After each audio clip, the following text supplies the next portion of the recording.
My name is Richard Gallegos, and I'm going to read you a poem that I've been writing. I felt like I've been just one step ahead of death for as long as I can remember. Like a shadow.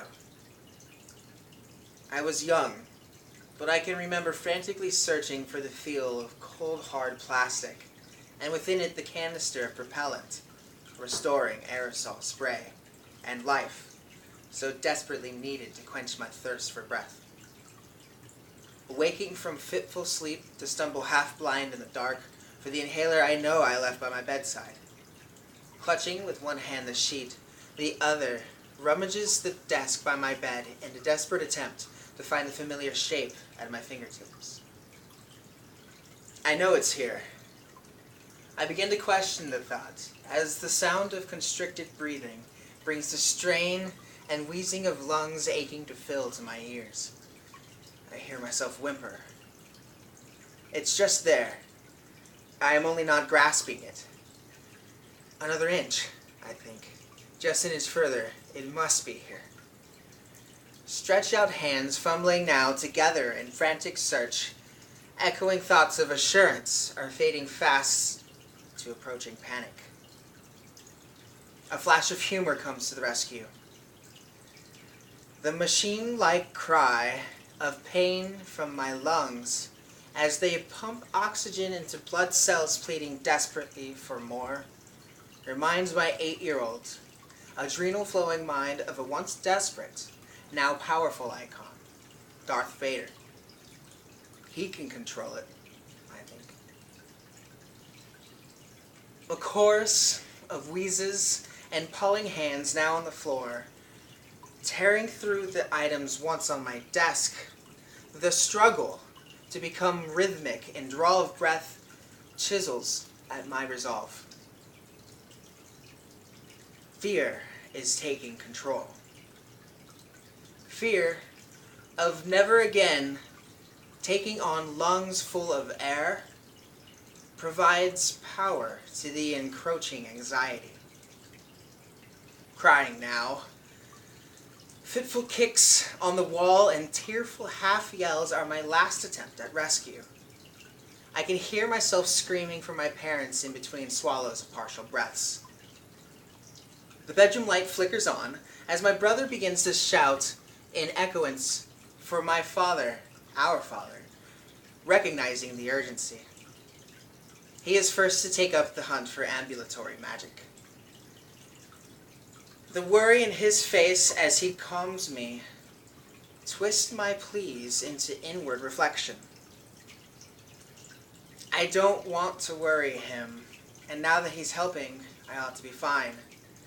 I hope. Embarrassed swipes at my face, carries away the tears from my cheeks on my sleeves. The exercises counseled into me in asthma camp flood my thoughts. And again, the animated figure of Lord Vader comes to me as the sound of gasps overcomes the rush of blood in my ears. There it is. From wedged between the mattress and the frame of my bed, the clever device is hoisted out and for one moment glints like gold in the cascading incandescent light. It is only as I am being lifted onto his knee that I realize my father's hands are holding my magic inhaler, and now me. Cooing notes of assurance break the walls of unreason surrounding my fearful self. The feverish squish of the metal top into the plastic sides of this wondrous instrument, another staple in the evening's memory. The familiar taste of tin fills my mouth, and cool medicine dispels my body, bringing with it life-returning substance. 2, 3, 4. How many puffs will it take this time to catch my breath? Warm, gentle strokes of my mother at my back comfort me, and after a time I fall back into sleep in the hammock of my father's cloak of invincibility. Death couldn't take me that night. A step ahead in line, sometimes running from destructive hands. Scars, like dried riverbeds crossing the earth, runs east to west across the arms, neck, legs, and chest I wear. These blemishes mark frightful clawing to get beneath the itch on my skin. I just want it out. I rationalize the raking scrapes of fingernails on my forearms, trying not to notice the uncomfortable glances and disturbed rustlings of my peers. Years of using their fear of me blunts instincts to trust equally, as it encourages restraint to bear down and control my actions, forcing hands into pants pockets or clenching armpits. Don't ask me to sit still. Sitting on your hands until they go numb hurts, but it doesn't stop the insatiable itch.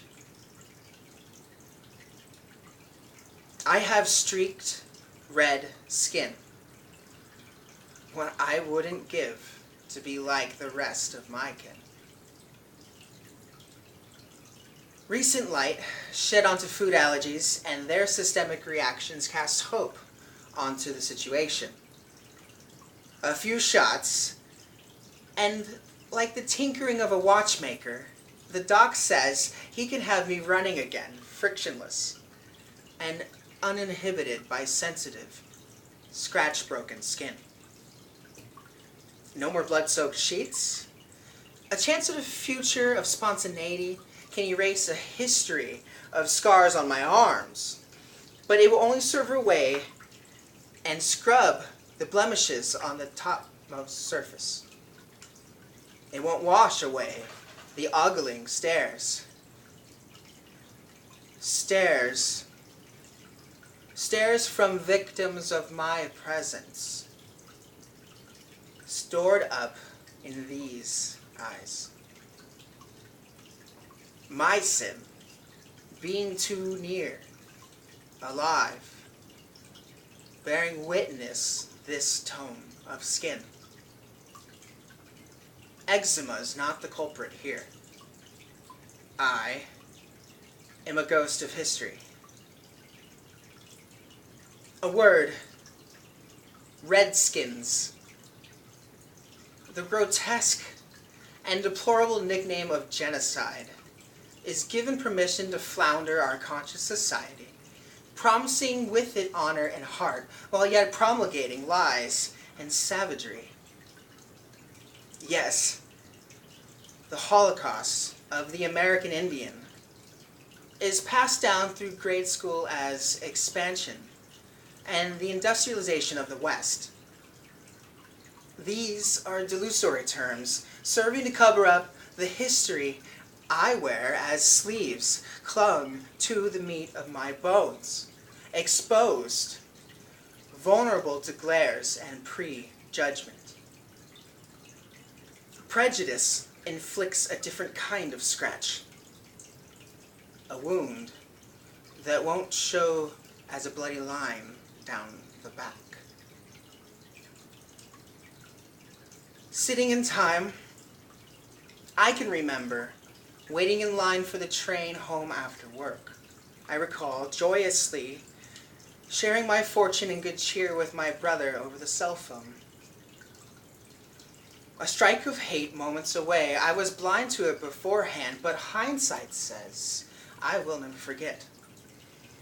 As the train came to a halt, in front of me spat a man, and without meeting my eyes, spewed bile in the form of cries for me to go back to my own country, stunning me, stopping my hand short in its place, reaching through the air.